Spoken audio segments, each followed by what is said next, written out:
Հռոմեական նվաճումներին հաջորդում է Բրիտանիայում ճանապարհների և ամրոցների, կաստրումների կառուցումը։ Դրանց մի մասը մինչ օրս պահպանվել է անվան այդ հատվածով՝ Լանկաստեր, Գլոստեր, Մանչեսթեր։ Բրիտանիայի ընդգրկումը կայսրության կազմում հանգեցնում է տեղի կելտական բնակչության ռոմանիզացմանը կամ հռոմեականացմանը։ Հռոմեական կայսրության անկման շրջանում Բրիտանիան դուրս է մնում հռոմեական կայսրության վերահսկողությունից։ Բրիտանիան հայտնվում է Շոտլանդիայի ռազմաշունչ ցեղերի, սկոտների և պիկտերի, ինչպես և իռլանդական ցեղերի հարձակումների թիրախում։ Անգլո-սաքսերի արշավանքները դեպի Բրիտանիա։ Հռոմեական տիրապետությունից հետո Անգլիան մասնատվել էր մանր իշխանությունների։ Շուտով ցեղային առաջնորդներ Հենգիստը և Հորսան իրենց սաքսական ջոկատներով հրավիրվել էին պաշտպանելու Բրիտանիան շոտլանդական պիկտերի և իռլանդացիներ թալանչիական արշավանքներից և, ըստ լեգենդի, սաքսերը եկել էին 3 նավերով, այսինքն՝ մոտ 300 զինվորներով, բայց և սաքսերը ամենակատաղի զինվորներն էին համարվում։ Ճակատի մազերը նրանք սափրում էին ավելի մեծ դեմք ունենալու,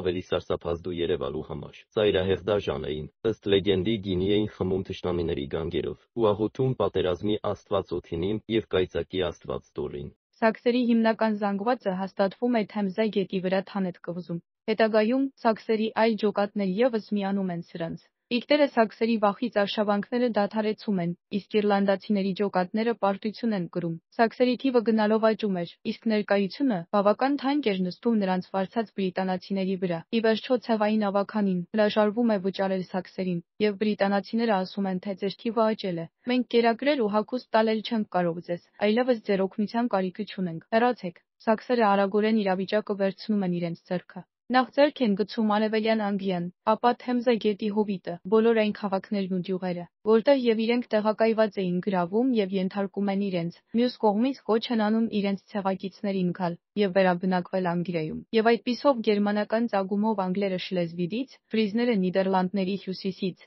սաքսերը Էլբա գետի շրջակայքից և յուտերը Դանիայի ափերից ներխուժում են Բրիտանիա։ Յուտերը հաստատվում են Քենթում, Հեմփշիրում և Ուայթ կղզում։ Սաքսերը զբաղեցնում են Թեմզայի վերին հատվածները, անգլերը հաստատվում են Անգլիայի արևելյան և հյուսիս-արևելյան հատվածներում։ Սաքսերի դեմ դուրս են գալիս բուն բրիտանացիները, Ամբրոսիոս Աուրելիանոսի գլխավորությամբ, որը կատաղի մարտեր էր մղում սաքսերի դեմ։ Նրանք Բադոնյան բլրի մոտ հաղթանակ են տանում սաքսերի դեմ։ Այս իրադարձությունների արդյունքում հայտնվում է Արթուր թագավորի լեգենդը, որի նստավայրը Կամերոտն էր, կամ այլ կերպ հայտնի Վինչեսթերը, և ով սաքսերի դեմ 12 ճակատամարտ էր տվել իր 12 ասպետների հետ։ Իհարկե, այս դիմադրությունը սաքսերին չի կարողանում դուրս մղել Բրիտանիայից։ Սաքսերը նվաճած տարածքներում ազատ էին արձակում ստրուկներին, որոնք արագորեն անցնում էին սաքսերի կողմը։ Անգլո-սաքսերը Բրիտանիայում ստեղծում են 7 թագավորությունները, որոնք գոյատևում են 7-ից 9-րդ դարերն ընկած հատվածում, և հայտնի են Հեպտարխիա անունով սաքսերը բնակեցնում և ստեղծում են Սասեքսի